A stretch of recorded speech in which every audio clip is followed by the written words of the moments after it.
74వ ఆవిర్భావ దినోత్సవం సందర్భంగా ముఖ్య అతిథులుగా ఇచ్చేసినటువంటి సింగనమల ఎమ్మెల్యే శ్రావణి గారికి, అలాగే ఏడీసీసీ బ్యాంక్ చైర్మన్ కేశవరెడ్డి గారికి, అలాగే రాష్ట్ర పార్టీ నాయకులైనటువంటి ఆలం నరసాయణ గారికి అందరికీ పేరు పేరున నా హృదయపూర్వక శుభాకాంక్షలు.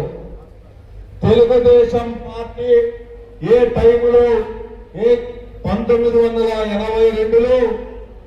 1982లో తెలుగుదేశం పార్టీ పెడితే అదే 9 నెలలకే దాదాపుగా 294 నియోజకవర్గాలు నిలబెడితే 201 నియోజకవర్గంలో తెలుగుదేశం పార్టీ గెలిపించిన వ్యక్తి శ్రీ నందమూరి తారక రామారావు.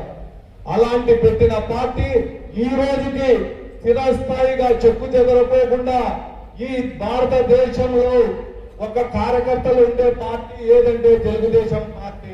అలాంటి పార్టీ ఇక్కడ మన సింగనమల నియోజకవర్గం నుంచి కానీ రాష్ట్రంలో ఎక్కడ చూసినా తెలుగుదేశం పార్టీ రాబోయే కాలంలో కానీ తెలుగుదేశం పార్టీ ముఖ్యమంత్రి ఉంటారని అవకాశం అంతా ప్రజలు కల్పిస్తారని ఈ అవకాశం ఇచ్చిన అందరికీ నా ధన్యవాదాలు.